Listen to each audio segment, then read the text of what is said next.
Welcome to Sociology Vibes, where we simplify challenging ideas into easy to understand insights.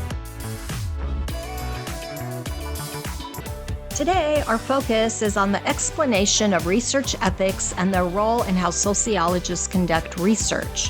When sociologists do social research, they often use methods that involve interactions with people they're studying. This includes surveys and interviews, fieldwork, and even experiments. People who agree to participate in research studies are invaluable and essential to social science.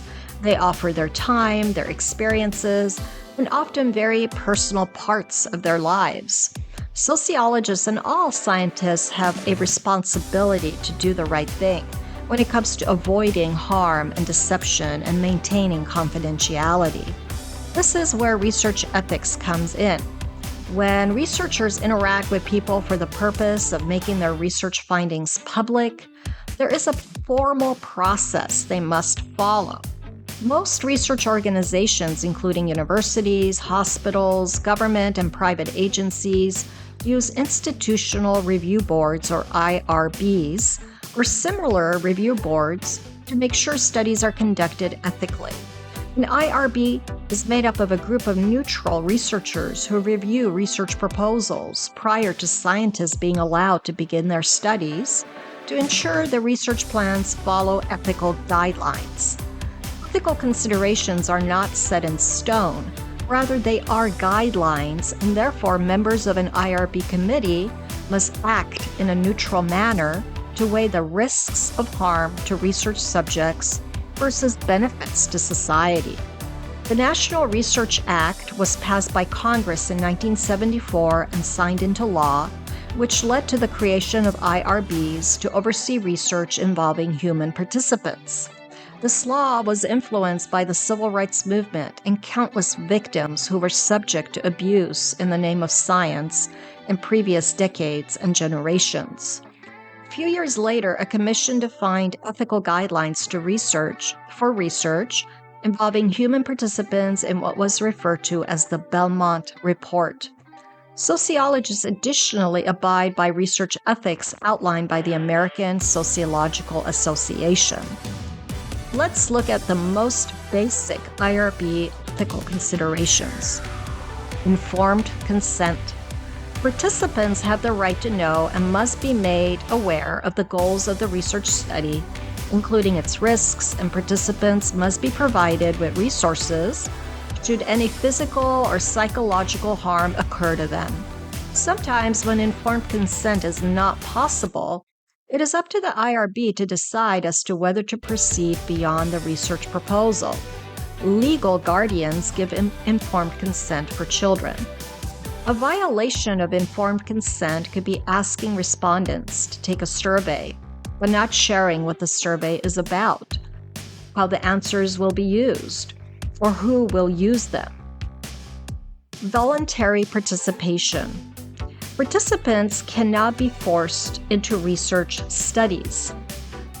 Again, depending on the research method, sometimes voluntary participation is not possible, and it's up to the IRB and not the researchers themselves to make the determination whether to proceed with the study.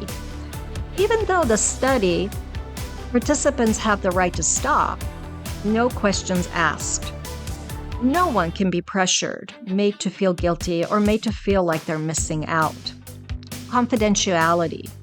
Researchers must maintain confidentiality of research participants, protecting any personal identifying information, even when subpoenaed by the courts.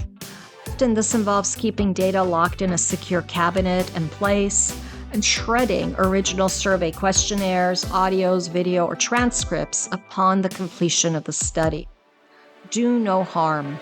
IRB committees protect the rights of human research participants.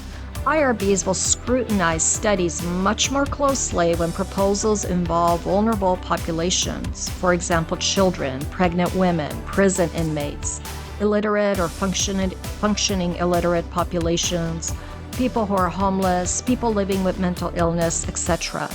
Researchers must make sure no participant is hurt either emotionally, physically, or socially during their participation.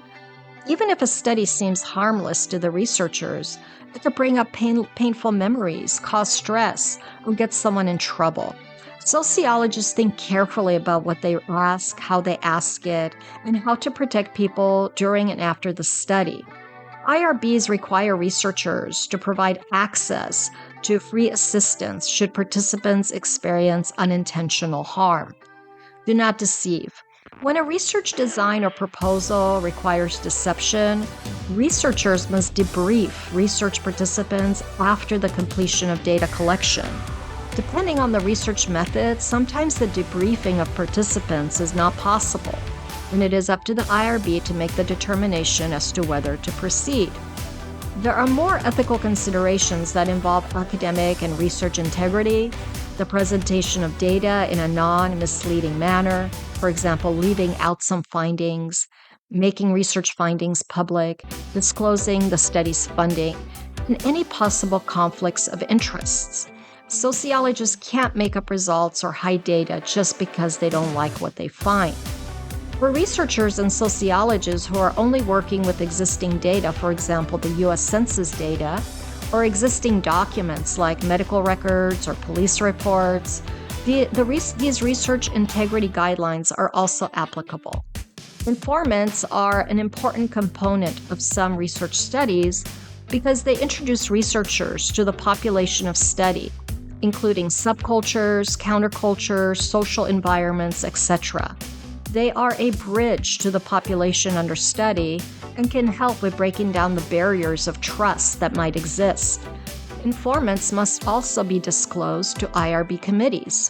For example, an informant might be a recovering gambler who introduces the researchers to recovering gamblers for the purpose of completing survey interviews or participant observation at Gamblers Anonymous meetings.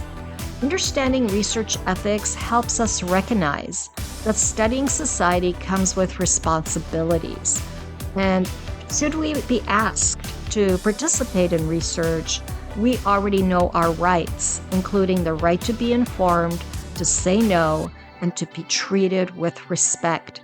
And that makes sociology worth exploring further, don't you think? Thank you for watching. Be sure to comment below with your thoughts, questions, or any topics you'd like us to explore next. Let's keep the conversation going and our community growing. See you in the next Sociology Vibes video.